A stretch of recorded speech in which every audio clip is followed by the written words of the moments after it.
exercise is just motion of the body with resistance added on top. See, coaches go so far down that wormhole that they become glorified physios and less coaches. There are so many smart people in the world that are not in your domain that you can learn principles from, that you can apply to your domain.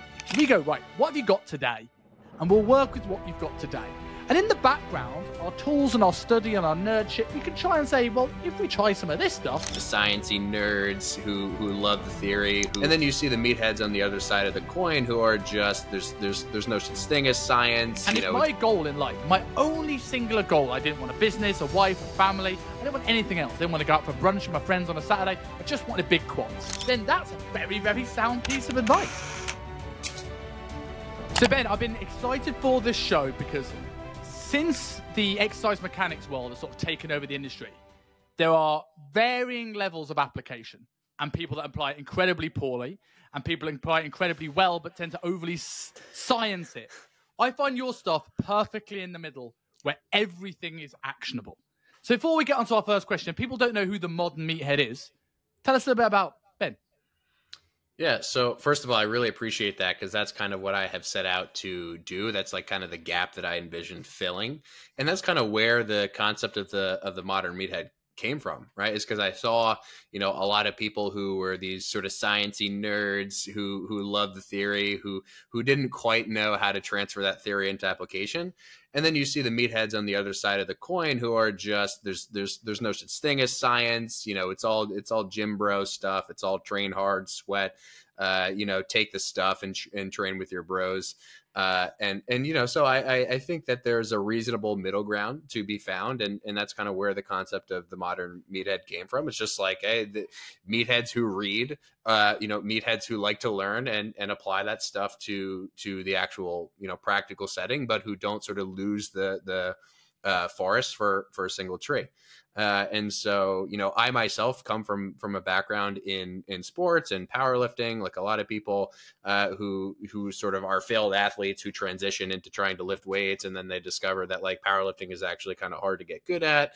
And it also sucks for your joints. And then you move past that and you move more into the bodybuilding realm. But the modern meathead concept was sort of built off of all of my, we'll say issues as a lifter, all the injuries, all the discomforts, all the frustrations, kind of like that typical story of, you have this failure over here. So you learn to solve problems that sort of contribute to the failure. And then you sort of help other people and you see people in your, you see yourself and other people and younger versions of you and other people. And so that's kind of who I'm speaking to, or at least who I'm trying to speak to now with just all these sort of nuances that I'm trying to translate into real people terms. So I think that's kind of a good sort of Cliff Notes version of where I'm currently at. And, I work with trainers as well. So hopefully I do have the capacity to get a little bit more nuance when it's appropriate.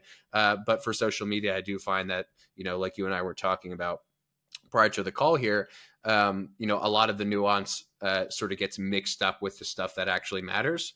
But that doesn't mean that the nuance can't contribute to the stuff that actually matters, if that makes sense.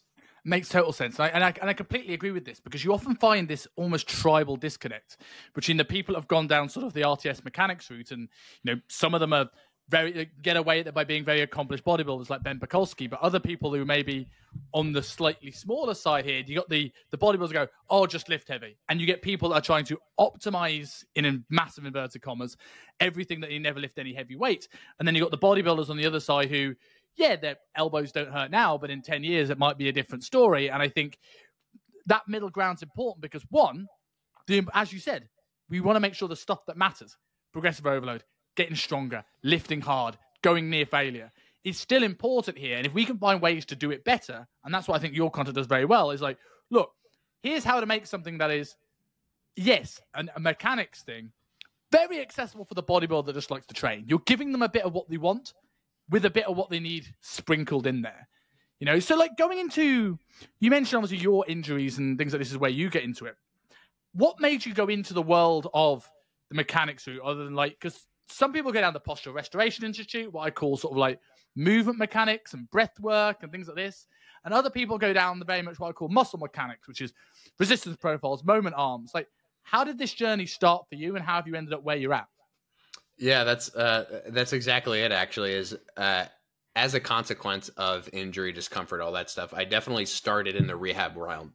So, you mentioned PRI. There are other systems that are sort of, tangential to PRI that aren't it itself, but are sort of like these pseudo versions of it that are described as other things. And so I very much started out sort of on the breathing realm of things. I mean, I've been looking into, anatomy based stuff for a lot longer than that, but really is sort of in the middle of college was when I really started to dive deep into specific systems. So that was, however many years ago now. But where I'm currently at is much more, as I'm sure you've recognized, in the mechanics realm, in the muscle mechanics realm, and the physics realm, and that's where I sort of moved to over time. So I would say I was kind of heavily invested in the rehab stuff for a good year and a half, 2 years, before I really started to dive a lot more deeply into the physics stuff. And you mentioned RTS, and Tom Purvis is someone who has been a mentor to me, both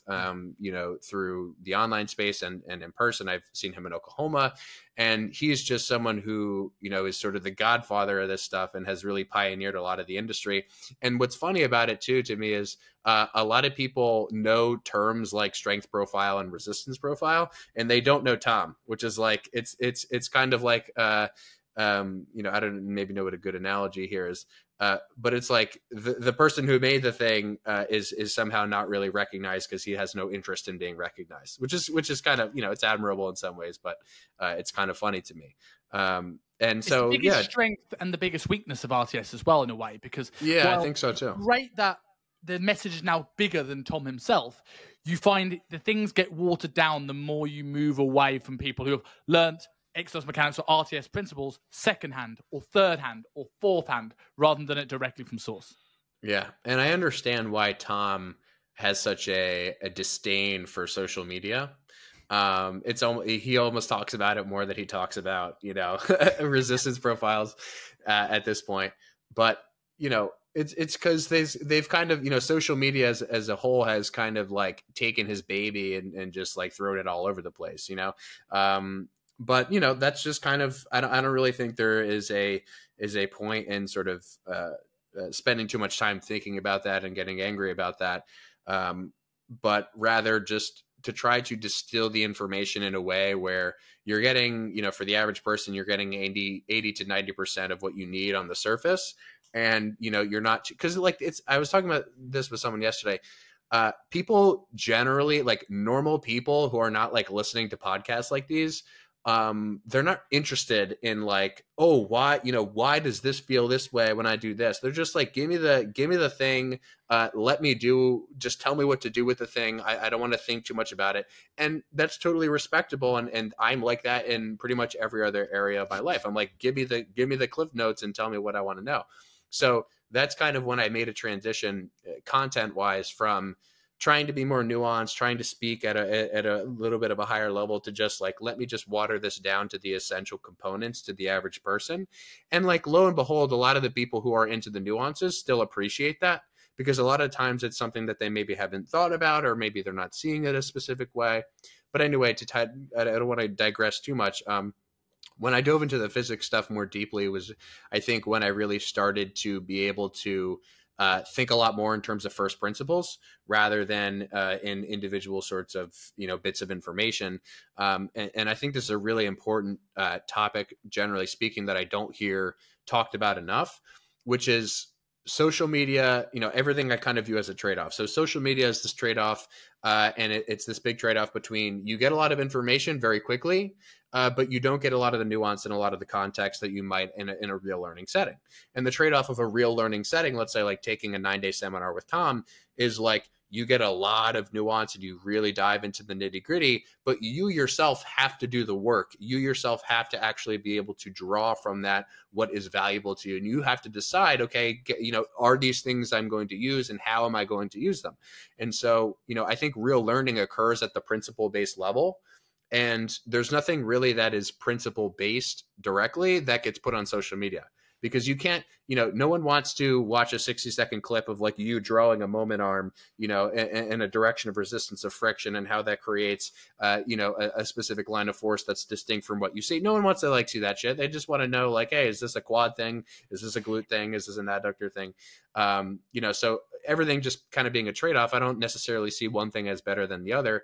And so I think just finding that middle ground constantly and just presenting information as information and not really telling people what to think has sort of where I've moved to over time, because I started out on social media attempting to be more polarizing than I think was probably valuable or useful. And that sort of had its time and its place. But now it's kind of like, all right, I'm building a brand. I want to be known as someone who is respectable and not someone who is searching for likes and clicks and those kinds of things. So information just being information, I think, is the name of the game for me at this point. Yeah. So you did a post, I think it was today, I think I saw it, from the macros and micros of exercise. So going into that sort of first principles thing, like what are the most important pillars when a lot of my listeners are going to be mainly coaches, but there'll be some Gen Pop too. What are the main things that people need to consider first before getting into the weeds? Yeah. So I would say number one is I think we can actually start with what we call an exercise and work backwards from there. So if I'm doing we'll just call it a pull down. Okay. We don't have to get, we don't have to talk about the trunk rotation and the pull down and, the degree of adduction and elevation, whatever. If I'm doing a pull down, right, what if you were to take like 3,000 steps backward and look at a pull down, like, and you were some sort of, this is how I like to sort of teach it as well, is if you were like an alien and you were looking at this thing and you had never seen someone do this thing, you'd be like, what the hell is going on? It looks like this person is doing this weird activity, right? And I think stripping something down to its sort of essential component parts is really what first principles are all about. So when you see an exercise, what you should see is, okay, there are these bones and these like tissues sort of moving, and they're moving sort of in the direction that's opposite this cable or this implement, whatever we're talking about. And so you can kind of break the first principle stuff into two major categories. You can break it down into, okay, what are the basic anatomy? What are the basic component parts of anatomy that I can learn about? So, first principles of bone structure and how, the knee is different from the elbow, even though both are technically hinge joints, contact surface relationships, right? There's the nitty gritty of like, what are the shapes of these things and how do they move? And then as a sort of secondary layer to that, like, what is a muscle and what does a muscle do? Right, so you have bones and you have muscles, right? And bones connect through joints and muscles move joints. And then, on the other side, you kind of have like the basic physics, right? So I view physics as just our interaction with the physical world, right? Like force is, Tom talks about force as the agent of change. Force is just physical influence.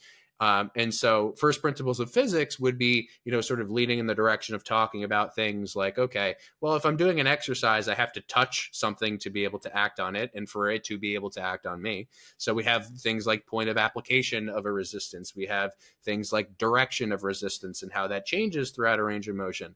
And so all those sorts of things are related to this concept of torque and, what does torque break down to? Torque breaks down into moment, arm, and force. And what is a force and what is a moment, right? So you just sort of dive deeper and deeper and you get to the very fundamental layers. And of course you could eventually get to a layer of questioning that is not helpful, right? And that is more muddying than it is sort of clearing, which I kind of like to call mental masturbation, which we were sort of alluding to earlier. But I think that for the most part, if you can just kind of get to a point where you don't ask those super esoteric questions, well, like, you could get to a point where you could say, okay, like a moment arm is a perpendicular distance between a line of force and a point of application, right? Or rather a joint axis. And, as a consequence of that, you could start to ask like, well, what makes like a moment arm longer, like, and what makes it shorter? And then you could ask, well, why is a longer moment arm? Why does that create more resistance against us in a particular case? Well, because there's more surface area, or because the components of this are pulling at it in this and this and this way. And so that's when you start to, I think, get into the nitty gritty of like the 0.1% of what might be actually useful. But just knowing the basic definition of a moment arm being essentially the shortest distance between a line of force and a joint axis. I think that's what's good for most people most of the time in terms of its actual use. So those are kind of what first principles are, and those are kind of what I look at as like the macronutrients. It's just bones, muscles, what are the basic components of those two things? And then how do basic physics, i.e. torque, moment arm, etc., how do those things sort of interact with bones and muscles? So what is a coach like? Because the biggest thing I find when coaches start to study this stuff is that they'll learn what a moment arm is, and they could explain it. They could write it on a whiteboard, and then they get in the gym, and they have no idea what they're looking at when their client is moving, or when themselves are moving, or when setting up an exercise. Like, what are some ways that coaches can actually start taking some of that stuff, and what are they looking for in the gym? Yeah. So, I mean, translating that definition of like, because it's hard to do sometimes through audio, and I assume that most people listen to podcasts through audio. When I say that like a moment arm is the shortest distance between a line of force and a joint axis, what we're really talking about is how far is this force acting away from a joint? You know, so if everyone can kind of picture the example I always use is like a dumbbell lateral raise. Everyone knows that like a dumbbell lateral raise, it's really hard, you know, kind of when you get your arm out to 90 degrees, like at the top. And it's pretty easy when you get to the bottom, right? You could kind of just hold, you know, if you're doing lateral raises with 20s and you're doing it in a controlled way. Most people who are, you know, doing controlled lateral raises with 20-pound dumbbells, or I don't know what the kilogram equivalent is, 10, 8, whatever, something like that. 10 kilos. Okay, yeah, close enough. You know, everyone kind of knows like, hey, it's, you know, it doesn't feel so heavy at the bottom and it feels heavier at the top. And that's like a very experiential thing, right? So physics is very experiential. And when you try to analyze physics in the gym, you know, bringing out your tape measure and measuring distances in their relative lengths, you start to kind of miss the forest, because again, physics is this thing that you should be able to sort of feel, not just this thing that you have in your head as a bunch of words. So, you know, I advise a very similar concept when people are learning anatomy. The best way to learn is to sort of reinforce. It's not to just try to recollect, right? It's not just to try to repeatedly read things. And so when people are learning anatomy, I'll literally say, like, dude, download Complete Anatomy, download the app, shout out Complete Anatomy. And when you go into the gym, look at the muscles on the app that you're training. Look at their actions, look at the fiber directions. Yeah, it's not going to be perfect. Like anatomy apps are not perfect, right? But you can get a lot out of that because you're actually looking at, okay, what are the sort of component parts of this thing and how does it move these bones? And how can I, you know, appropriately load that action to be able to actually train it? So much in the same way, I think that all it really requires is just this constant sort of simplification back to, okay, what does this mean in the weight room, right? Because if all you have is perpendicular distance or shortest distance between line of force and axis, then you don't actually have a clear experience of what that means. So when you go into the gym and you do a dumbbell lateral raise, rather than trying to in your head again bring out your tape measure, just ask yourself and feel, okay, where does this thing feel heavier? Where is there more resistance in this exercise? And how can that actually influence a client? Well, if a client doesn't have any expectation about where this is going to be heavy, where this is going to be light, their experience is going to be very sort of weird. It's going to be like this thing that they're not prepared for, right? But if you tell a client like, look, hey, you know, and I think a dumbbell lateral raise is a perfect example in many ways, but I see lateral raises or just longer lever motions like butchered with clients more than any other, you know, for, you know, arcing reasons and distance reasons. And so, you know, a dumbbell lateral raise is something that's easily butchered, but I think that a lot of clients actually have a much greater ability than we perceive that they might with these things.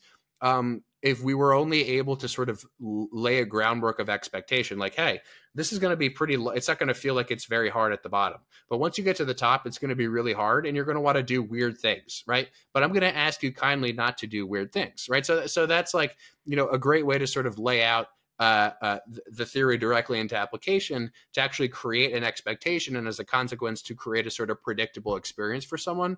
Because a lot of people, at least in my experience in the general population who are being trained, they don't really know what they're feeling. They don't really know why they're feeling certain things, you know. And so I think using words like, hey, it's going to be harder here, and it's going to be easier here, even with yourself, it is a useful way to sort of translate that into practice. So I don't quite know if that was addressing what you were wanting me to address, but I think that's maybe a good starting point for that. Yeah, I think that was good. I always talk about it to the students that come through our mentorship. It's like when you're looking at learning, everyone does what I call deep study. So they just go, right, go in, and just hope that this anatomy sticks. And I'm like, well, that's part of it. Like you have nothing to practice and play and reinforce if you don't look at like origin assertion of the rect fem, for example. But from that, I always go, and what's an active study? Well, could you watch a video on, let's shout out, Ben Yanes' Instagram channel, going through split squat variations and talk about the rect fem and go, oh, I can see how he's put that in the gym. And then can you go and play? Can you get on the gym floor and like feel that and work it? And then could you get that reinforcement on that? Speak to our mentor, get on a Q&A, ask questions. And I think that's where things kind of get complete. And I think when it comes to the sort of like moment army stuff, the way I always like look at it is like, well, line of force with free weights is always straight down. So how far is the weight away from the shoulder? And then with cables, and the machines get a little bit trickier, but with cables, it's generally the line of the cable. So when does the cable get closer to the joint you're moving? And then just play around with that. If I increase this cable up a little bit on a hip abduction, oh, that cable now gets closer to my hip. Now that feels a little bit lighter. And that's when you start putting these pieces together, right? Yeah. And I also think that, there are layers to that too, where, sort of combining the experience of what that greater distance feels like with your awareness of the theoretical concepts, like that's kind of where the magic happens to me, because you can kind of start to I guess see more of an alignment between theory and application when you're able to sort of simultaneously juggle what you feel like you do know with what you're kind of being creative about. And I think being creative, as you mentioned, is a very important thing, because a lot of people at first, I think it's a requirement that when you're learning a topic at first, you kind of just have to adhere to whatever you're being told, right? Like you don't have the tools to be able to really jump outside a particular boundary. But once you get to a point where you feel like you have a good base of knowledge, taking that step, taking that leap between just doing whatever you've been told or just thinking whatever other people have told you and actually being able to sort of step outside of that, that's a very unique experience that I think a lot of people don't actually have, because it's a very scary step to take in some ways. It maybe scary is a strong word, right? But let's say, for example, if you consumed all of Tom's, online course content, just hours and hours and hours and hours, you will be very, very biased to just believe whatever he says. And, for very good reason. A very experienced guy, that theory is there, application is there, but there comes a certain point where you start to have to be willing to think for yourself. And you, I think, only really sort of are able to develop your own sort of model and your own approach to things, specifically with yourself, but also with clients, when you're able to sort of step outside of that box and be willing to get a little creative in a way that, may lead you to be wrong about something or may lead you to fail at something. And I think that, it's very cliched at this point, but like, we do really only learn from things that we get wrong at first. And so I think that is maybe the biggest difference that I've seen in myself, is like, I actually am actively looking for things now to be wrong about, or I'm looking for things to, be disproven about in terms of my intuition about a particular exercise. So I'm much more careful now with just saying that this is this way and this is how it should be. And I definitely got that from Tom specifically in Oklahoma, is like everything was a question and everything was an investigation and everything was like hey, let's see how it goes, rather than this is how it will be. So I think just that framework is one that will really play into this synthesis between theory and application. It takes the pressure off you as a coach as well, right? I've been having recently a number of personal training sessions with Michael Goulden, who runs the RTS courses here in London. And it's almost infuriating how you never really get answers from him. It's like, and why do you think this is? I don't know. We'll see. And it's that everything is experiment mentality that I think Tom's got as well, where you're just like, but if you take that pressure off you as a coach, like, okay, let's explore stuff. How do I learn what to test? Have a play around. Did it work? No? Cool. Move on. I've now found information that didn't work. That's good. Now I can funnel and filter my decision-making process down. Like, do you think that while it's good to be able to get out and think for yourself, is there a sort of a rite of passage, or there's a time and a place in a coach's journey where it's important to just be sort of like right, pick a mentor and just get really good at one system before trying to have your own little stamp on anything.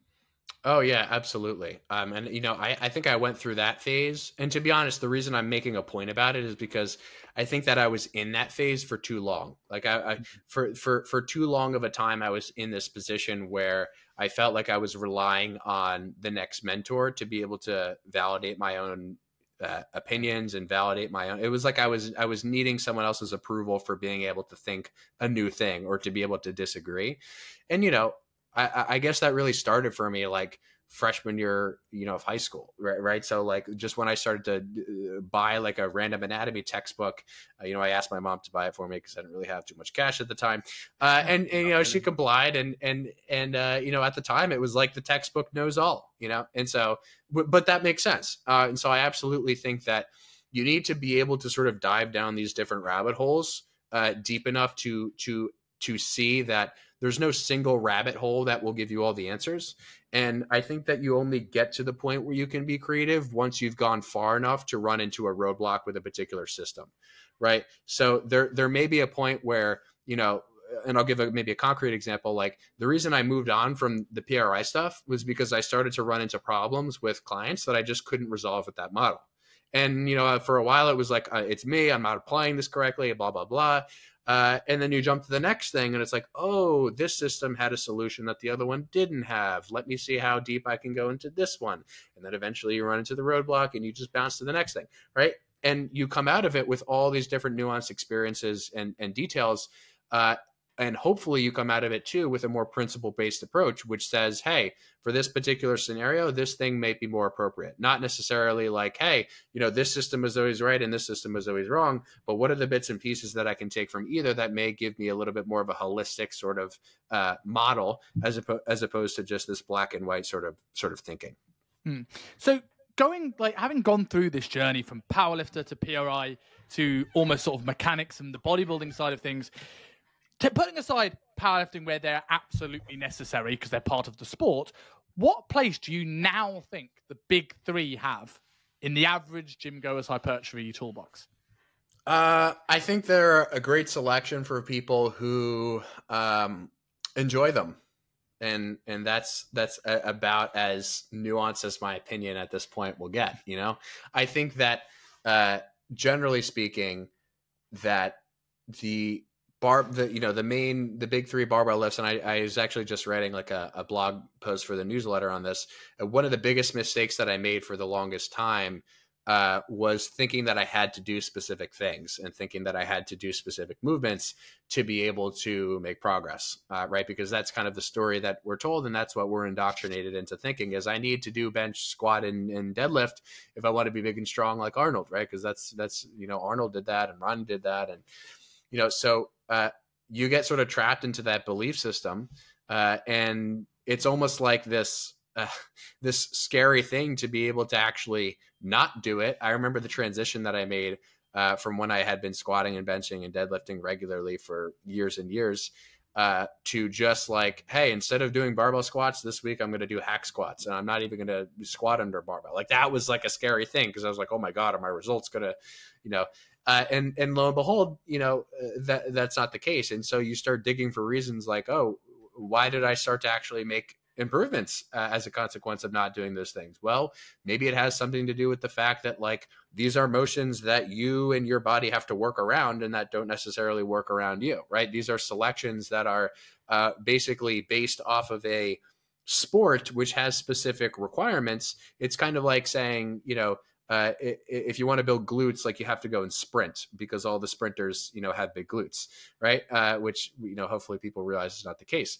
So, overall, just to take a step back from that specific tangent, I think that, people get tied to things and do them for a long time and maybe do them longer than they should and maybe even into injury because of this emotional attachment of, they've been told, but also simply because it's something that is motivating and that, they can drive progress on and see progress on very clearly. Like, hey, this week I'm adding this plate to this thing and I've never done this before.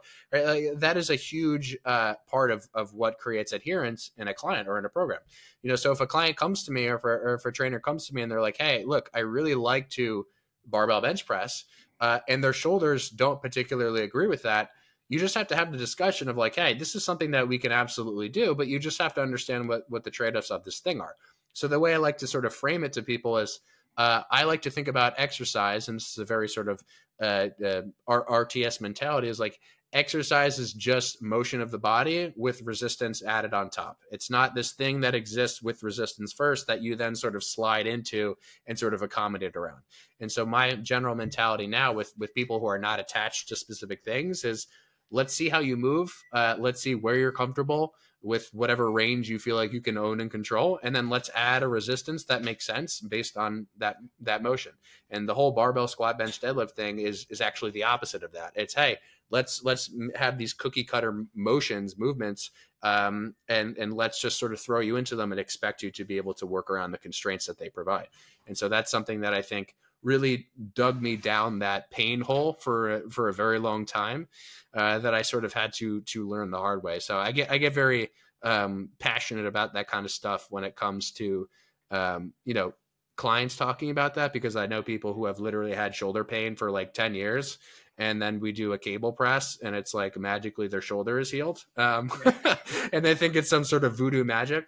But generally speaking, I would say that I tend not to include them in a program unless I am specifically asked to include them in a program.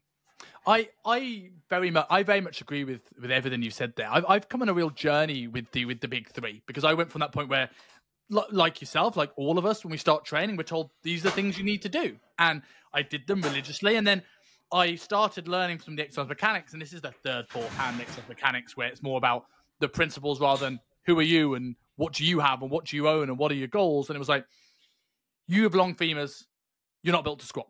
And if my goal in life, my only singular goal, I didn't want a business, a wife, a family, I didn't want anything else. I didn't want to go out for brunch with my friends on a Saturday. I just wanted big quads. Then that's a very, very sound piece of advice.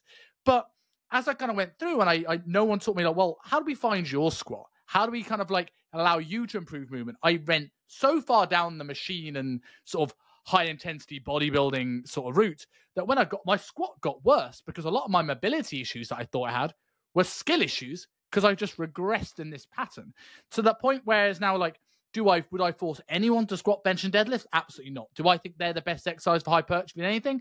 Normally not. But the ability sometimes for a lot of people to do some form of squatting in a different stance or a different barbell or whatever you're using, I think it does a few things. I think as you start getting out of your 20s and into your 30s, and you get to that point where you're like, well, I don't really care about being the biggest dude in the room anymore. Like, I've got other priorities in life. And these big three lifts are often the skills that I can then take into the next phase of my training career. I want to get good at a lift. And that skill component is very different on a more externally stable hack squat where, well, it's kind of taken care of. So I think they have their place. But again, it really depends on that client and what they want and how that changes over their training life. Yeah. And I think that it's funny you mentioned not being the biggest and strongest as the priority, because that was always the case for me, as I'm sure it is many guys that get into training from sport. And, only in the last, like, I want to say year or so have I just made the priority, like, having fun. Which, whenever someone used to say that to me, I'd be like, dude, like, you're soft, like, come on, you don't train hard. And so now it's kind of just like, I look forward to training because, I have a very broad framework for what I do. It's not like I don't have a general plan, like I sort of know what I'm going to be training on a particular day. But within the context of that day, I actually allow myself to kind of just play around. So today I'll do this pull down variation. Next week I'll do a variation. Maybe I'm in a different gym and I'll get super creative.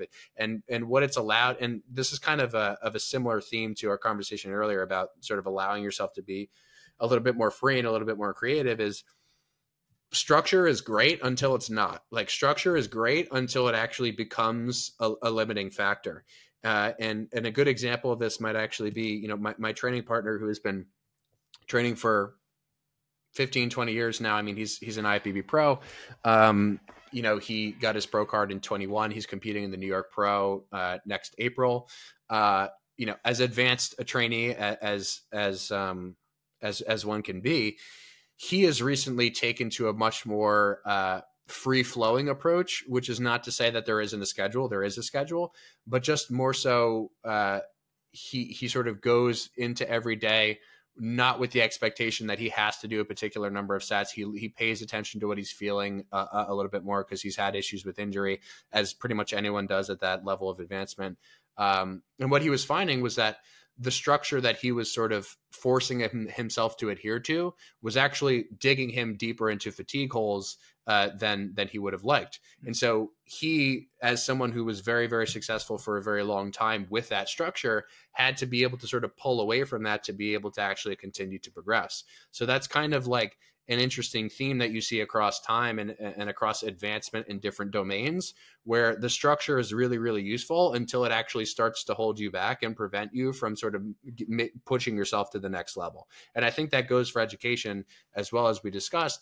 But for me in my own training, that's something that has made it immensely more enjoyable as of late, specifically just because I've allowed myself to do what I want on a given day, again, underneath of the umbrella of a framework, but not necessarily something that I am getting to the point where I'm feeling stressed about it, like I need to be doing it.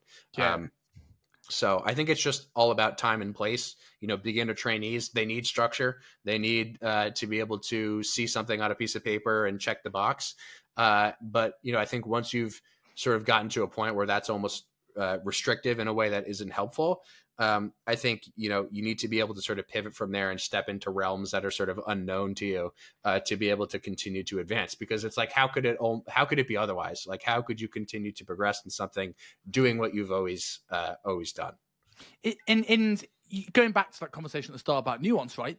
The structure as a tool, in the same way that people go, MyFitnessPal is causing you to have bad relationship with food. Well, MyFitnessPal is a tool. Like, a true healthy relationship with food is, I can go and track my food without getting obsessive, and I could not track without getting fearful. In the same way that what is the goal? Everyone's going to have different priorities in life as we go through different periods. Like, if I wanted to step on a bodybuilding stage in 6 months, you better believe I'm going to start adding some structure in my routine, because I want to have an element of control to get the desired outcome. Whereas and I'll throw a shout out to Cass here in this example, right? I don't think Cass has trained for a structure in decades. And that's not a knock, because what is Cass's goal? He wants to go into his gym. He wants to play around with stuff. He wants to explore what he's learning to push his business forward in terms of education. So Cass's training goal is an educational outcome, which then doesn't lend itself to structure. But if you wanted to join a powerlifting competition, then periodizing and intensification, accumulation phases, and sort of rep schemes and loading patterns, these things become much more relevant tools. Yeah.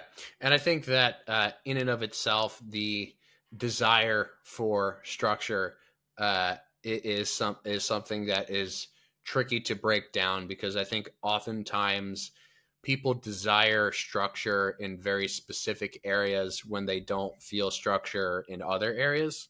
If that makes sense. And I think that's why a lot of people get they're described as like gym addiction. It's like the gym addiction is one that is simply just providing a sort of bedrock for your day, right? It's something that is reliable. But when that thing starts to become stressful in a way that is unproductive, and I found this personally, like it does start to affect the rest of your life. I'm sure you've gone through time periods where it's like, oh my God, I didn't hit my lift on this day. My day is ruined, or I am a piece of shit, or I am not, good enough. And so I think when it starts to get to that point, like, yeah, that drives progress, that drives adherence, but it will only probably do so for so long. And there are probably people listening who are still in that phase and they're like, what the fuck is this guy talking about? And I just think time is the ultimate teacher in that regard. I think everyone sort of runs into that roadblock eventually, and if they don't, they're probably at the highest level, so congrats. So delving into some of the specific stuff that people can take away, we said we were going to try and make this as much of an actionable episode as possible. And when people talk about exercise mechanics these days, we are talking, they talk femurs, they talk ankles, they talk tib fibs, but then everything kind of gets forgotten from the pelvis up. So if someone's looking to grow a big upper body, what are some of the mechanical considerations or the structural considerations that people need to think about when starting to put together the best exercises for them? Well, that's a big question. It's a risky question, because I can take it in 20 directions, you know? Take it whichever direction you think is most appropriate. All right. So, I mean, if we're thinking upper body, you know, for now we'll exclude trunk. All right. We'll exclude abs, which abs is something that I have recently been frustrated about because people are still on this bandwagon of like, if you train abs, like your waist is going to get blocky. My theory on that is just that people are lazy and they don't want to train abs.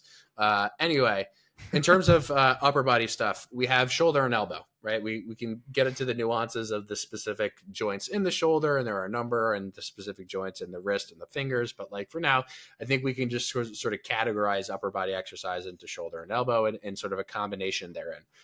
And the thing that's important to understand about the shoulder is that you have so many options, right? There's so many movement options, and sort of back to first principles. The reason you have so many movement options is because you have so many different muscles that cross the shoulder, and you have so many different fiber directions that articulate with the joint surfaces of the upper arm bone and all of the different parts of the scapula and the clavicle. And what that really, in essence, is because of the relationships between the bones, right? The fact that these bones are very, very mobile relative to the hips and the knees. And so when it comes to talking about femurs and you know, shins and ankles and stuff, you know, lower body training to me is not too complex. Like, it's fairly straightforward. You only have so many options that you can practically utilize.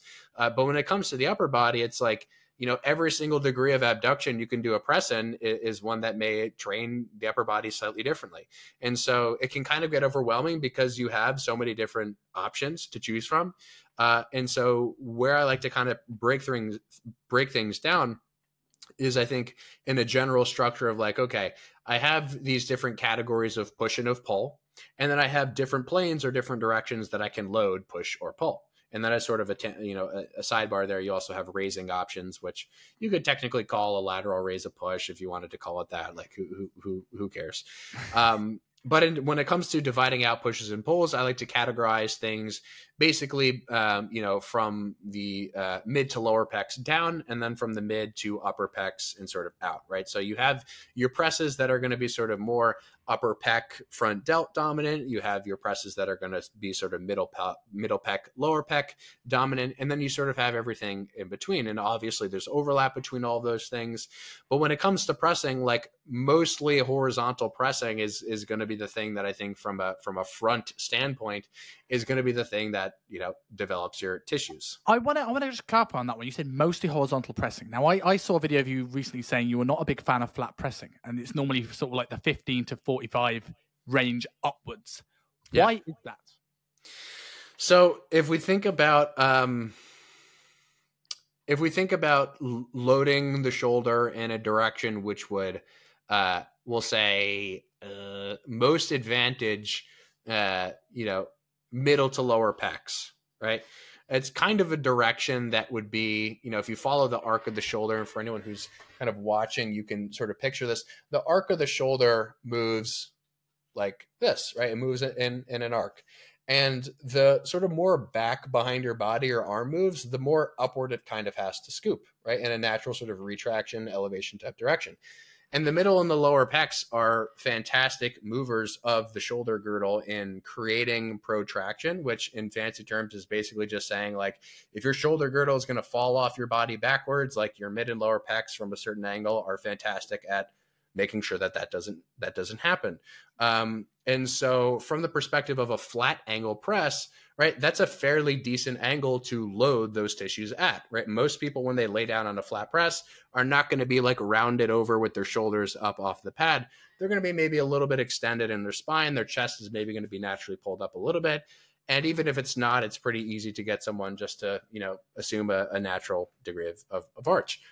The problem, however, with the flat angle for a lot of people is that the degree of shoulder rotation, specifically into internal rotation from that position, is one that is usually approximating an end range position, right? So if everyone kind of like gets down on a flat bench and they sort of just pull their arm back to where, you know, maybe they can sort of envision getting to the bottom of a press in, and they sort of just fix their upper arm and move their hand forward and backward, what they'll often find is that they have a lot of motion backward. In other words, the hand can really fall far sort of back behind the head, but they don't really have a lot of end range forward, right, into internal rotation. And what I kind of view rotation as representing is what are the muscular abilities of the shoulder and what are the soft tissue abilities of the shoulder in a particular position. So if you get to a point where you have, let's say, X degrees of, let's say 100 degrees of total rotation, right, in a particular position, and you are 5 degrees away from one of those endpoints, that by definition is close to a structural and a functional end range, meaning that it may be difficult for you to actually, and I'll use this broad term, stabilize from a contraction standpoint, that position. So again, what we see as a consequence of doing end range presses and pulls is oftentimes this desire to sort of move away from that end range. Or if we are stuck in that position and we're using a lot of load, we usually see a lot of sort of what I like to call like hidden motions or hidden forces, where, like, for example, if you get into a machine, it's oftentimes very difficult to look at bone motion and sort of bone compensation motion, because it's like the path of the machine is fixed. You don't really have to organize as specifically around the path of the machine. You can kind of push in weird directions. But when it comes to a flat press, and specifically like this 0 degree angle or even a slight decline, when people stick themselves in a significant degree of internal rotation, not only are they sort of not able to actually extend very far, like if you just took this to the extreme and you internally rotate your arm and you try to pull it back, it's usually not a very comfortable thing for a lot of people. And then when you add dumbbells on top of that and you start to load that sternoclavicular motion that I talked about, the middle and lower pecs really contributing to, on top of that, you add all kinds of forces that become, or that really make that motion particularly difficult to stabilize, right? So unlike in a cable press where you can play around with the degree of rotation and the angle that you're actually loading, and unlike in a cable press where you're able to actually freely elevate and retract your shoulder blade, you are stuck to a bench, which actually prevents that motion from significantly happening, right? You are specifically placing the part of your upper back which would allow motion to happen in a way that is compressing the actual joint surfaces, right? So you have this sort of pressure on the backside of the we'll call it the mid back, that to me oftentimes restricts motion. And you're doing it in a situation where you're loading an end range position of rotation. So if you're loading an end range position of rotation, I know this is kind of getting like weedy, but if you're loading an end range position of rotation, you'd better have motion somewhere else to kind of make up for that position. So when people do that same joint angle on a cable and they actually have the ability to really shrug up into that sort of elevated retracted position, a lot of times you don't see the same effects. And I've literally done like a one-to-one of myself of like, how does this flat press feel at this same theoretical loading angle compared to this cable press? And having the ability to actually move the shoulder much more freely makes a significant difference in how loading that position feels. So if I had to Cliff Notes summarize what I just said, if I lost anyone along that sort of train of thought, it's a flat press generally loads a very end range position of people's internal rotation. Not everyone, but certainly a significant portion of the population, especially when we use wider arm pass. And as a consequence of that, that joint position becomes more difficult to stabilize. That doesn't mean that we can't stabilize it, but it does mean that we're moving toward a sort of end extreme position. If you are in an end range position, and if you are loading that end range position in a plane that is not rotation, right? So if I'm doing like a resistance band rotation, right, that's fine. But if I'm sort of loading my arm backward as I'm in this end range position, I'd better have some degree of freedom of motion at my shoulder to sort of allow for that whole unit to actually move backward, as opposed to having to rely mostly on the glenohumeral motion to be able to accomplish that from a motion standpoint. So does that broadly make sense? Yeah, that makes sense. And then like, so going into that point about the bench, and then you're looking at the bench of like restricting range of motion at the shoulder blade, like, yeah, and comparing that to something like the cable press. Now, because this goes into the argument of should we lock our shoulder blades back and down, or should we allow them to move freely? Now, does this depend? Let's say we have someone who either they have a really good range of internal rotation and they can get into that position, or you found their active range and you're working within that. Is there an argument for sometimes using, let's say, a wider bench and locking our shoulders back and down to be able to create more stability at that movement, to be able to exert more force, as opposed to the cable press, which might be a little bit harder because it's a little bit more free motion? Is there a time and a place for that? As long as, I suppose, we're not locking the shoulder blades in for every exercise on every workout and everything is moving in this short range of motion. Yeah, so I tend to lean in the direction of coaching shoulder blade motion where I see something that I don't like to see, as opposed to coaching shoulder blade motion sort of more unnaturally or upon my own volition. So if someone is doing an exercise and it looks to me to be mostly correct just from an intuitive standpoint and based on what I know, like what I expect to see, I tend not to coach shoulder blade motion. But specifically with pressing, I do find that, and specifically with flat pressing because of the angle that you're at, and the fact that if you are arching, like there is a very direct sort of compression of those tissues. I do find that most people need to cue some sort of retraction as they lower, right?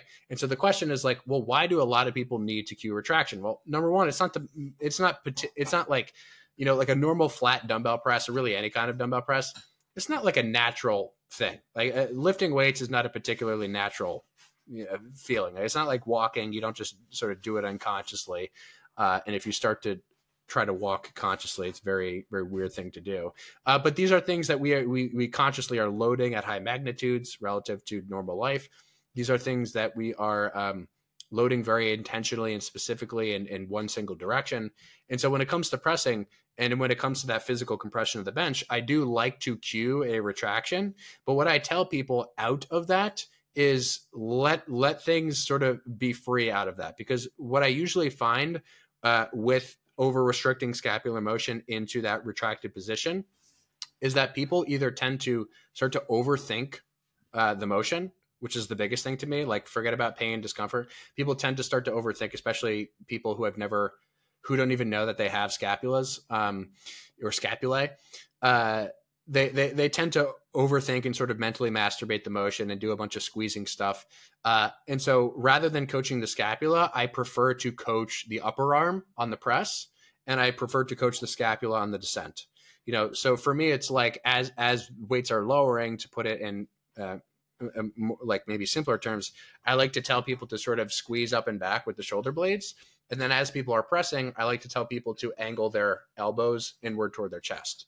Right. And so that's a great way to sort of coach the distal end of the humerus rather than to try to micromanage motion of the scapula, because I think that our best attempt at micromanaging motion, like scapular motion, is very complex. Like the scapula can never move in a single plane at once. Right. As soon as it starts to move in any direction, it's also moving in a sort of a degree of rotation, or, you know, whether it be upward or downward or sort of internal and external. Right. So just the complexity of moving that is so much greater than I think we're able to consciously orchestrate outside of just general, hey, let me move these things up and back. On the press, you know, your pecs, for those of you who are maybe not super familiar with shoulder mechanics stuff, your pecs literally will pull your whole shoulder girdle forward. So if you are actively attempting, at least your middle and lower pecs, if you are actively attempting to move your shoulder blades backward as your pec is pulling your arm forward, that is a recipe for either using no load and just, again, mentally masturbating your way through the motion, or, you know, in my own experience, injury and pain, right? That's the classic thing with powerlifting. And of course, there are other variables involved in that: load management, intensity management, blah, blah, blah, right? But for the most part, I tend to find that that's a very successful strategy in working around the constraint of the bench, because again, the bench is something that you're saying will add a degree of anchoring and stability and allow you to create higher outputs. But the trade-off, as with every other thing that has a trade-off, is that you have potentially a lower ability to move. So I think that trade-off can kind of be worked around to some degree if we're able to consciously retract and then allow things to protract, because I tend to think that people have a greater problem, again, pulling their shoulder blades together, especially because the load is getting heavier as they're lowering the weights, as compared to the press, where the press is just more like, hey, just fucking get these things off your chest. Mm-hmm. So that's kind of my stance on that, is shoulder blades on the way down, arms on the way up, but I tend not to restrict the motion for the kind of mechanical considerations that I mentioned. And I think the big thing there is the nuance of the cue, right? Because what you're essentially saying there is that, like, I'm not stopping things moving forward, but I'm not over cueing this protraction because that's what the pecs do. Because while that could be a really good cue for the veteran bodybuilder of 10 years who got this efficiency that can move really quickly and can do every little micro movement, if you do that with a complete beginner, they're immediately collapsing the rib cage, losing the pec entirely, and it's unstable all over the place. So, like, that cue, I suppose, will then depend on what you use, depending on who you've got. A beginner may be a little bit more, yes, stable in the list where we're going to go super, super heavy, and then maybe we'll encourage some movement on some of the exercises in the B's and C's series just to make sure that shoulder stays healthy, whereas the advanced bodybuilder may do overall total less sets, but is more efficient. Now we're looking, okay, you've got more control of this. Let's just make sure this exercise is as good as it can be.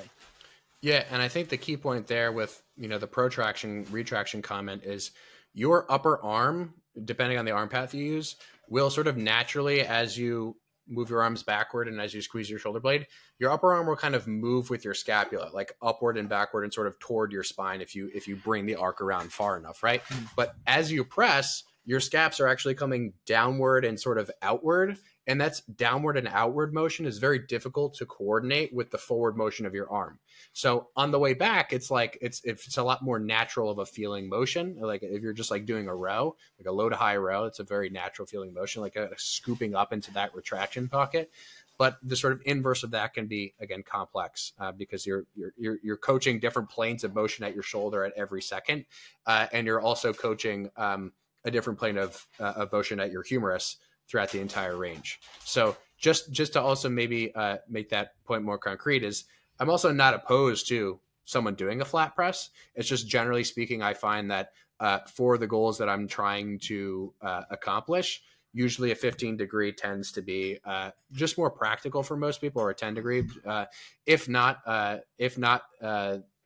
about the mechanics reasons or because of the mechanics reasons, then simply just from a practical standpoint of like, if you've ever coached someone who is not the best at getting the dumbbells back, it's like, it's a lot less of a hassle, even just having a slight angle.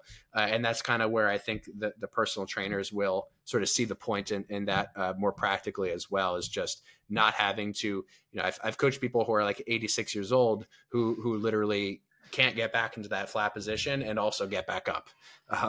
So just a practical consideration there. Yeah, I overall agree with you. I also think a point to add that as well is like when you're looking at complete beginners, working with gravity is going to be your best friend and working against gravity. So if you've got people that can't control the shoulder blades at all and they're coming into position, it's elevation, it's all over the place, it's unstable, coming up into that 10 to 15 degrees, you're just working with gravity to just kind of sit you back, get a bit of lats involved without having to kind of cue 10, 12 different stuff for someone that doesn't know what these things actually mean.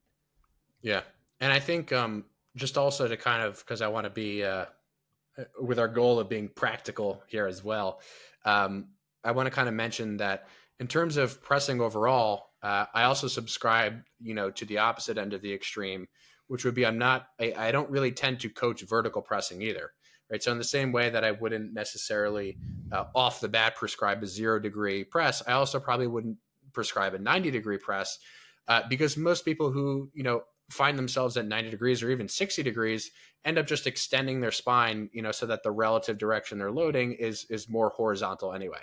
So I tend to, as a practical piece of advice for people, coach between, we'll say 10 and 45 maybe at the highest, for a lot of different reasons. Again, even if we didn't talk about the pain thing, even if we didn't talk about the mechanical considerations of the end range degrees of rotation, if we just purely think from a resistance profile standpoint and from a direction of loading standpoint, again, first principles, if I'm at a 45 degree incline, I can actually load my arm behind my body.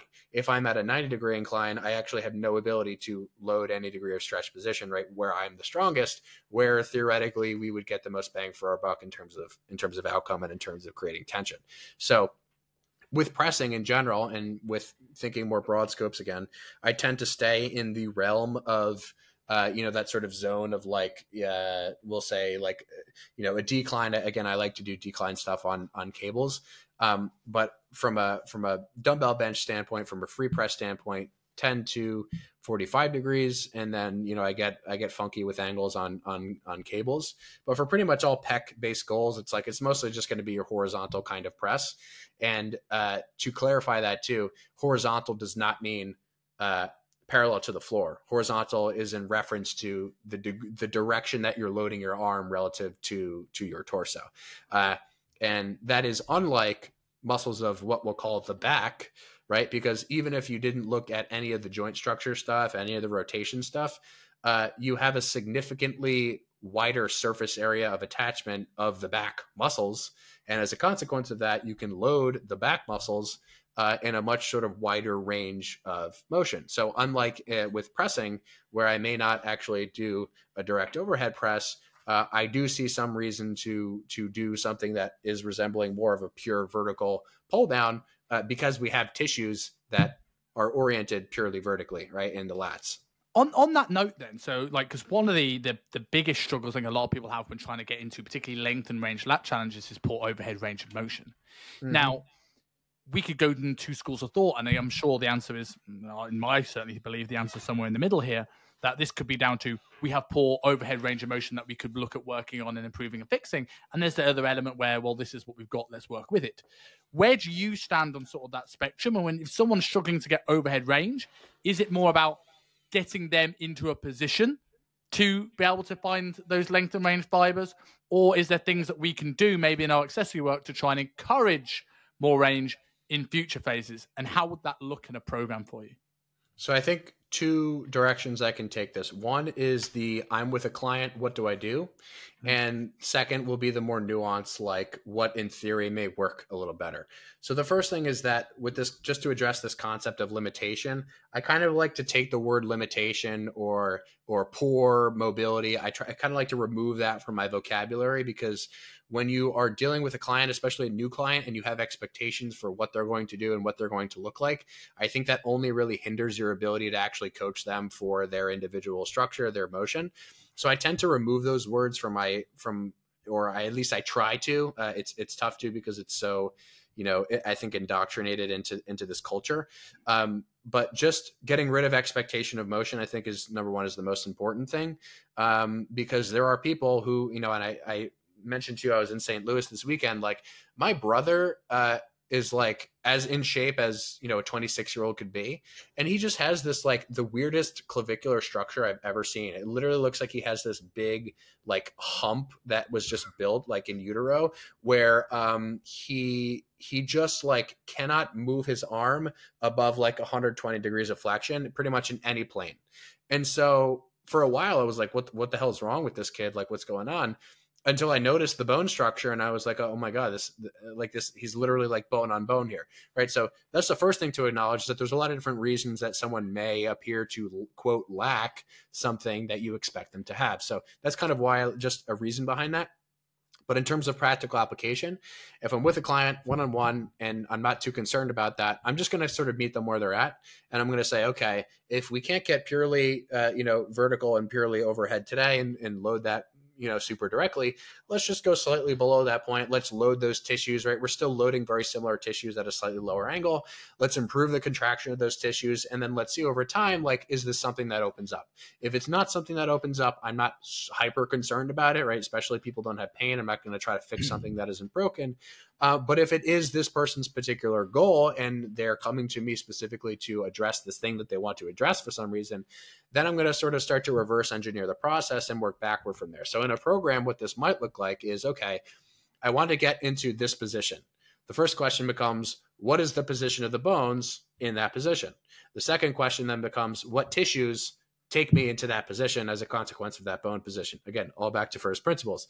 So if I think about, an overhead position, from pretty much any direction, the tissues that are going to take me there are the same. Of course, you can, do something that's more like inward to outward, like a wire haze. You could do something that's more like a snow angel, outward to inward, right? But in any case, it's like we're focused on basically traps, serratus, and delts, right? And so in a program, instead of starting with the activity of let me do a vertical pull down and see where I can take my arm to, I'm going to train the tissues that would take my arm to that position, right? My lats are not going to elevate and flex my shoulder to that position. They will eccentrically, right? But maybe that's part of the problem, is I'm loading these things eccentrically rather than concentrically first.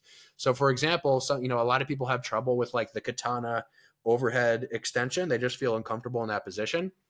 A lot of times what I'll do is I'll program in some kind of cable raising motion up to that position prior to that motion. And a lot of times the range tends to feel better, and the discomfort in my experience tends to go away. Like, I know I had a client who, like, his entire training career, which is probably between 5 and 10 years now, he could just never do that exercise without discomfort, and I was doing it with him. And so I was like, okay, this load direction looks fine. The position looks fine. We're still running into issues. And then we did the Y raise and went back to it. And all of a sudden, no pain, no discomfort, etc. So, I tend to try to, instead of addressing, again, in this theoretical scenario where this person has the specific goal where they're keen on opening up this range for whatever reason, I will do it in a way where they're still actively sort of contracting themselves into that position, but just with another motion, so that I'm doing it concentrically first. I know that I can actively pull myself there, and then I tend to go into other motions to see, okay, how does this change the experience of this other motion? Because a lot of times what I do find is it tends to change it quite significantly. So if that makes sense. There you're spending so much time in that position, then you're finding a way of getting in there, then you're doing that other exercise that loads that position. We're now just slowly teaching the nervous system that this position's okay to be in. Yeah. And I think that's that can be a slow process. It might be a session, it might be 10 weeks, right? And depending on how old the person is, right, how long they've been training, how sort of ingrained in their habits and their patterns they are, all those things are considerations. But I tend to start with the easiest, most obvious solution, which would be, let's just make sure that this is set up correctly first, because 80 to 90% of the time that is the issue. And sometimes all it takes is like, if loading my arm more sagittally doesn't feel good, let me like come out into more of the scapular plane thing, and let me see how that feels instead. Let me see how actually changing the load direction according to that changes the experience. And a lot of times, again, just sort of playing around with those minor degrees can actually make a very, very big difference, even to the point where it could be a matter of actively telling someone to, pronate at the top of the motion and supinate as they come down, right? You have no idea what kinds of influences may be contributing to the thing that appears to be the problem, right? So if someone has a shoulder issue and they're forcing their forearm, I see a lot of people doing that pull down where they're like forcing the supination and the adduction, and they're coming up really slowly, and they're like really like mentally masturbating it. It's like, just let your brain coordinate the motion. Let your brain sort of coordinate what it wants to do in that particular context, and then work around that first. Like, don't try to orchestrate this thing, and don't try to be the master. Don't try to like play chess before you've even done the motion in a way that feels like it's like you can actually create output. So obviously in rehab that gets a little bit more complicated, and you have to be a little bit more considerate and less like meatheady about it. But for a vast majority of people who have been training for a while, the less thinking in general you can sort of be doing exercise to exercise, I think the better, at least long term. I think that's an important clarification, right? While I think it's good to take things from, like, say, like going full circle, PRI, rehab-y based stuff, and this certainly has a place in our toolbox. But we often see coaches go so far down that wormhole that they become glorified physios and less coaches. And like, could someone's range of motion through the shoulder be fixed by rib cage mechanics, pump handle to bucket handle? Could it be through thoracic rotation work? Absolutely. But the problem I sometimes have with breathing work is like, it's like pissing in the ocean trying to make it yellow. We do so many breaths a day. We're always going to do more bad breaths than good breaths. So while, yes, add that in and try and encourage it. But if you've got no sort of almost concentric, loaded strength, something that's going to have a bigger bang for your buck in that moment to complement that with, you're either going to be waiting a very long time or ever to make any real substantial change, at least in my experience. Yeah, and the hokey pokey thing that, and I say hokey pokey lovingly because this used to be me, but the hokey pokey thing that the breathing crowd does is they'll take some, rotation measurement, they'll do the breathing activity, and then they'll come back to the measurement, and the measurement will be different, and people will be like, wow, oh my God. I mean, if you've never seen that before, you're like, holy shit, this breathing thing could just create this conformational change, right? And then you start to realize that, like, you could do any one of 1,000 different things and get that same change. Like, I could go in the bathroom, take a shit, text on my phone, and come back and measure that position. And it could be different as a consequence of me having taken a shit, right? And so people use that sort of strategy to create this buy-in, and the unknowing observer, the unknowing potential client buys into it because, oh my God, look at this range of motion. So I think that's another good point to make more broadly is range of motion is something is not a fixed number, right? Range of mobility, range of joint excursion is not fixed. You and I have been sitting for an hour. Our degree of hip extension, having been in this position for whatever length of time, is not going to be the same as if I'm doing an exercise and I'm actively training hip extension, right? I'm going to stand up. I'm going to feel like, holy shit, my hips are tight. And then I'm going to walk for a few steps, and all of a sudden that range will open up, right? So range of motion is contextual, not only to the physical scenario that you're in, but also the time that you're in it, the magnitude of loading that you have when you're in that position.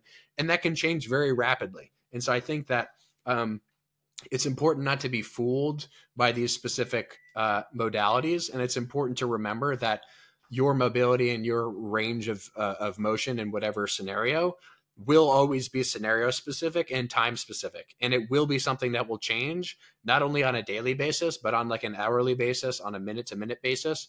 And that's something that your body does very intentionally. And there's nothing wrong with that, right? If you sit in a car for 8 hours and you wake up the next day and your hip flexors feel tight, it's like, there's a very particular reason for that. You don't need to stretch for 10 hours, to make up for that process. So I think that's an important thing to just realize, is that these things are not fixed numbers, much in the same way, that your sort of calorie expenditure is not a fixed thing, depending on how much muscle you have, depending on your age, depending on your sex, right?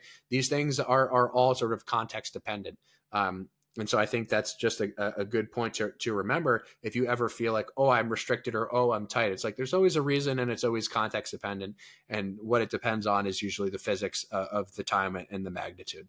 I think there's two important things to take away from that. The first thing is that my editor is not a fitness professional. You know full well he's going to go through this, and the clip he's going to cut out is the story about you taking a shit, because it's going to be the thing that resonates with him. But the second thing, I think it's almost quite freeing in this. Like, I'm not saying don't learn all the potential muscular limitations, structural limitations, rib cage, pelvis, all this different stuff.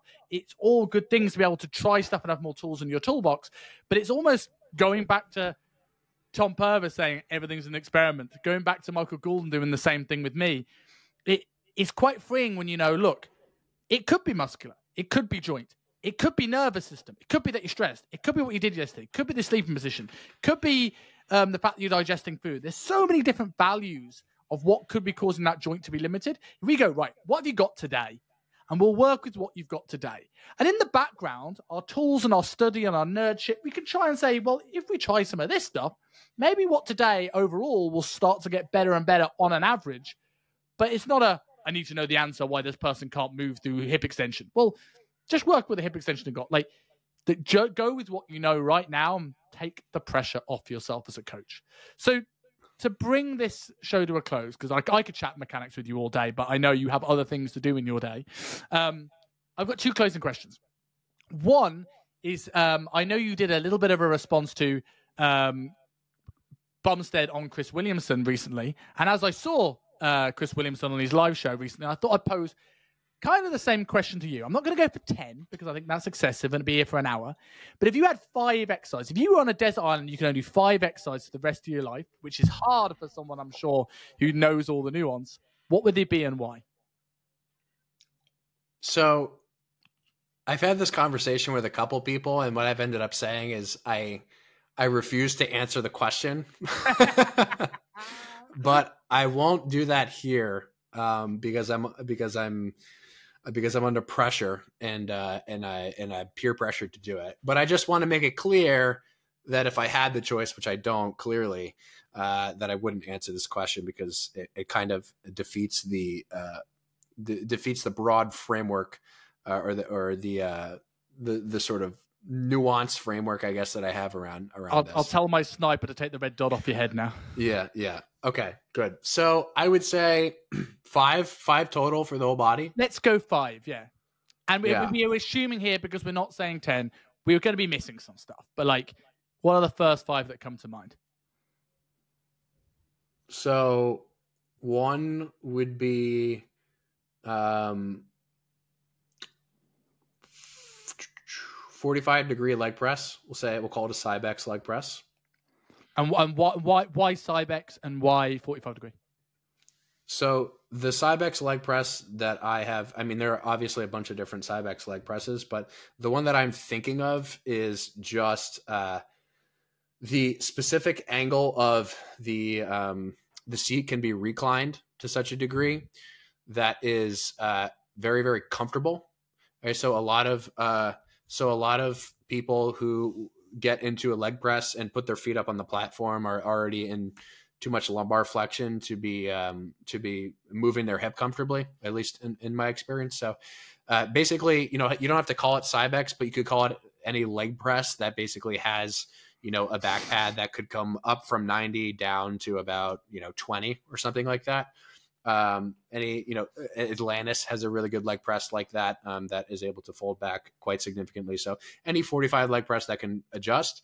And the reason leg press over something like hack squat or something like pendulum squat is just because we have a lot more options insofar as what we can do with our feet to create, that constrained closed chain, either unilaterally or bilaterally or whatnot. So you have a lot of, leg press is basically like if you want quads, glutes, adductors, and the associated spinal stuff, go with that.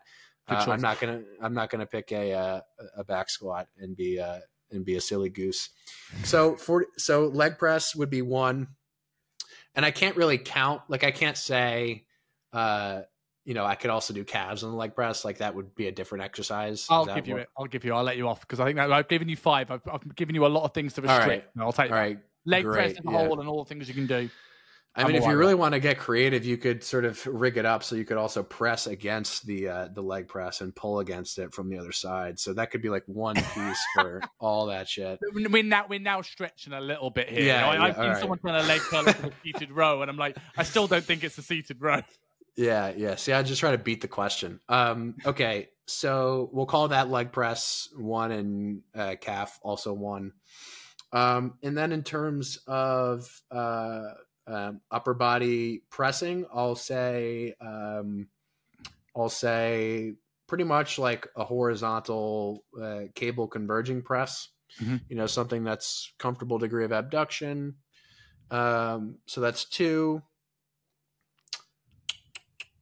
3 would probably be some kind of middle end of the bell curve row / pull down. So something that's not a row, but not a pull down, something that's like, slightly above 90 coming down to about in line with the body. Like the biggest range of motion you can get through the lats through one exercise.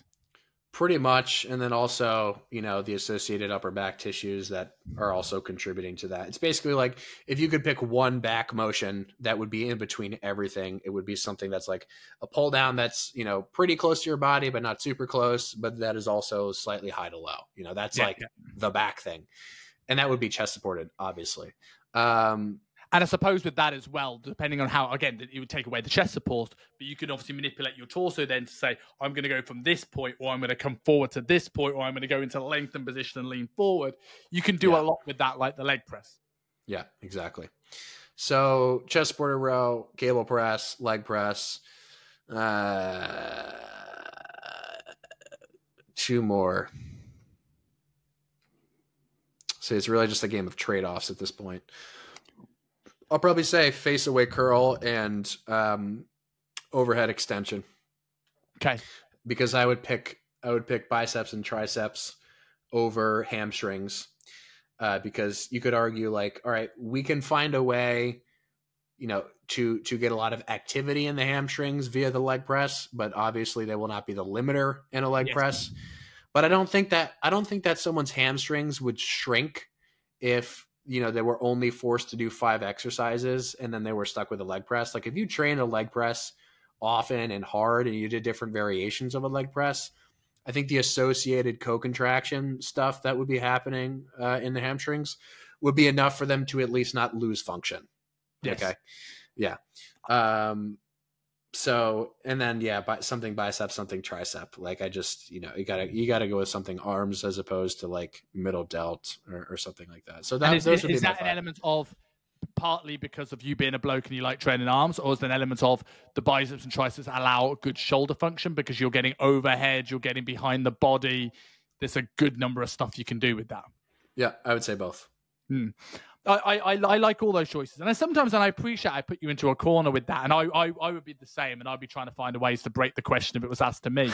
But I like doing these things because like sometimes being able to strip back and going, right, if we had to work with a minimal amount of stuff, it's good because if you ever had a client who's like, I've got 20 minutes to train and I want a program and I'm not going to be consistent without it, which is similar to where my training history of the last few months has been when my priorities have shifted. Stepping back to just going, right, what are the basics? One really hard top working set. And then as I get back into a routine, I'm like, well, let's add a lateral raise. Let's add a leg curl. Let's add a second set to all of these. And then you can start to build from that foundations, but you've learned to be more efficient from that sort of, constricting it.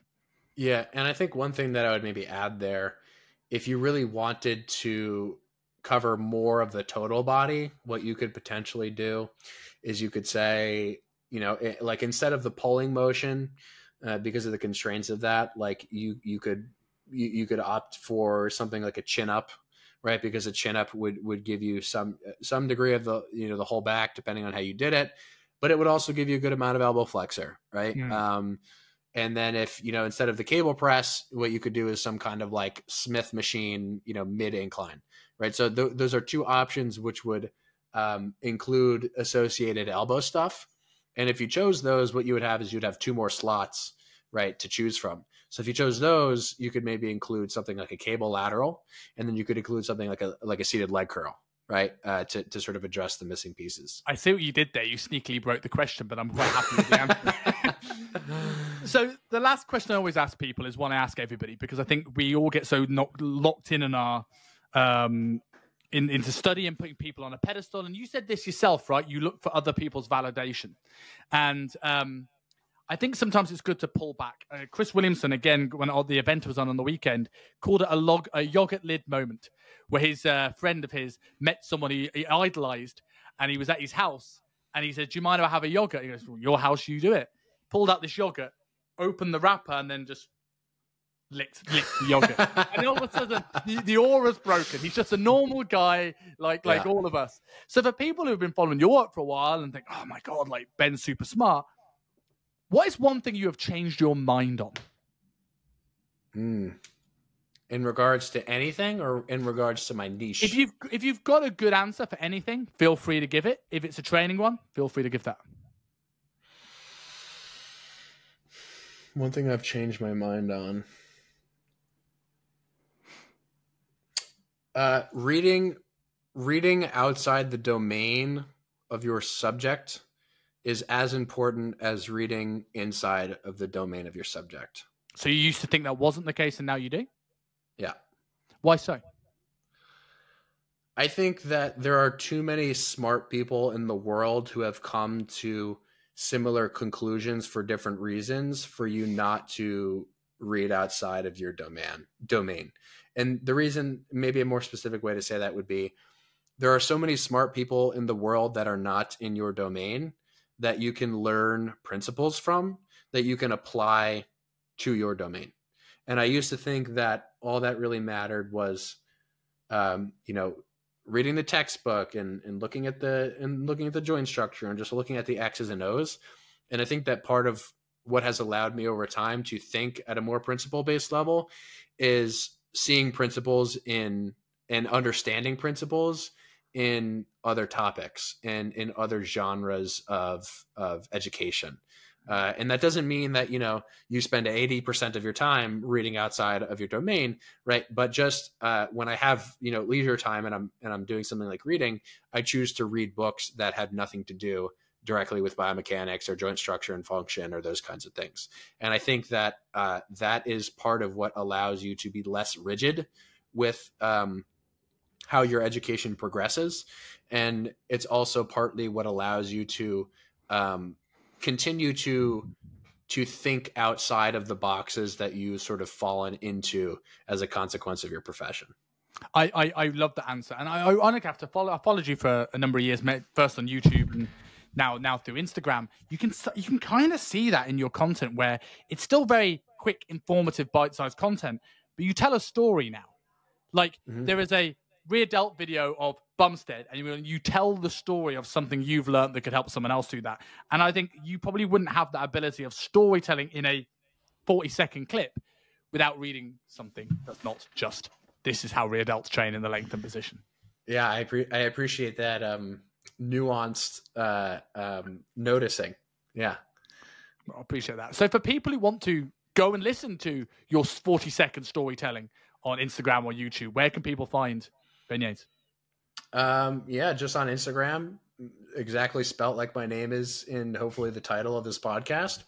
And then, everything's in the hashtag bio link, modernmeathead.com. I have a member site and all my education stuff is in there as well. So, mate, well, I very much appreciate you taking the time. I've really, really enjoyed this. I could sort of do this for hours on end, so I appreciate taking the time. Thank you. Yeah, me too, Simon. Love to do it again. Thank you for listening to the Self-Made Podcast. If you like me and enjoy binge watching podcast episodes, click here for our latest episode. And if you want to stay in touch and find out when the latest episodes go live, click here to subscribe to the channel.